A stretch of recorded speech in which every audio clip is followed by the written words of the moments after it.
Good evening, Peter Goertz. I'm a psychiatrist. Identifying patients with dissociative identity disorder. I don't see patients with that disorder very often, but occasionally they present themselves to me without me really looking for it. I'm not focused on trying to diagnose that necessarily. These are just people that I see for a general psychiatric evaluation. And then that issue sometimes comes up. And what made me think of it today is a patient I saw. And we want to stay open-minded to that possibility that someone has that disorder, dissociative identity disorder. What it is people have at least two identities and they're switching recurrently. So they go back and forth and they're unable to recall important personal information. So they switch between identities back and forth, and then at times they're unable to recall personal information. The patient I saw had not been diagnosed with that disorder. I looked at the chart, I asked her, and as best I could tell, she'd not been diagnosed with that disorder. She did hear voices, had a history of hearing voices, and she reportedly had a history of bipolar disorder and also borderline personality disorder. And I asked her about voices just as a routine question during the interview. And then she started talking about them, and the way she characterized those voices gave me a flavor of what might be dissociative identity disorder. So in general, if people describe hearing different voices and attribute names to those voices and say the voices began at different ages, so each voice began at a different age, and also each voice may have been related to a different traumatic event in someone's life. If someone gives that type of history, that would make me wonder about dissociative identity disorder rather than, let's say, schizophrenia. Other features of dissociative identity disorder would be losing time. So basically having periods of time where someone does not recall what happened. It's just a blank. People with this disorder may go by different names at different times. So someone may come up to them and say, "Hi, so-and-so," whereas you may know them with a different name. So behavior and even handwriting can be different in different personalities of people with dissociative identity disorder. And they may refer to themselves as we. So if someone talks about themselves and says we, that may give you a hint that they may have dissociative identity disorder. Also, people with this disorder may find objects in their possession that they didn't know that they had. They don't know where the objects came from, probably related to having periods of time that they can't recall at that point. And like I said, hearing voices can also be a feature of dissociative identity disorder. Of course, what can be really confusing is dissociation and psychosis, actual psychosis, like schizophrenia, for example. Dissociation and psychosis do not exclude each other.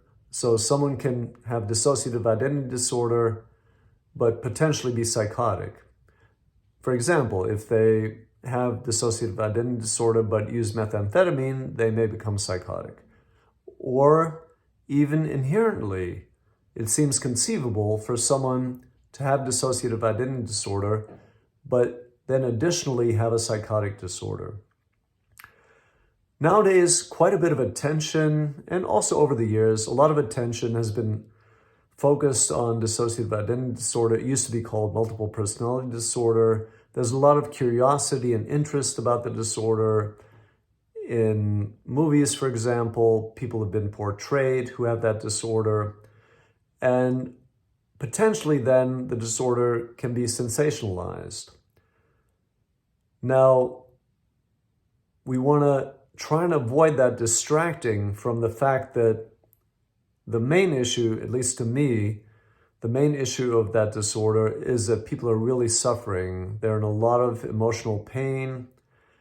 And for example, the patient I mentioned today that led me to bring this up today was certainly not flaunting hearing the voices that she was hearing. So this is not something they feel is something they want to tell everyone about necessarily, but it causes a lot of suffering and emotional pain. And underlying the disorder is a history of severe and chronic abuse, often long-term physical and sexual abuse, at least in general. Maybe there are cases of patients with a disorder who've not been abused, but that has not been something that I've encountered. Also, the way it happens, as far as I can explain it to myself, would incorporate some kind of abuse. So the way I explain it to myself is, let's say a little girl, a young girl, maybe 3, 4 years old, is being sexually abused every night or beaten by her father. And she cannot get away physically, but she can get away mentally in the form of creating different identities for herself. So that to me seems conceivable as a way that the disorder can be created. And created is maybe not the right word, but that's the way the disorder can occur. And it's no surprise if someone's been through extreme abuse chronically, it's no surprise that they may have difficulty with mood instability, suicidal thinking, attempts, anger, substance use, difficulty in general in interactions with people. So psychotherapy is the main way of providing treatment for these people, and medications can help. For example, I mentioned mood instability, so a mood stabilizer, for example, can help. Antipsychotics are not necessarily helpful for the voices that the patients with dissociative identity disorder hear, but some antipsychotics at least may be helpful for mood stabilization. So people with the disorder may receive an antipsychotic. But again, the main treatment is felt to be psychotherapy, longer-term psychotherapy. So identifying these people starts, in my opinion, with keeping an open mind and listening to people, getting a feel for what they're talking about. Like I said, the voices this lady was talking about seemed, to me, I got a different flavor from those voices, from her description of the voices, from the type of feeling I get when I listen to schizophrenic people talk about their voices. Thank you very much.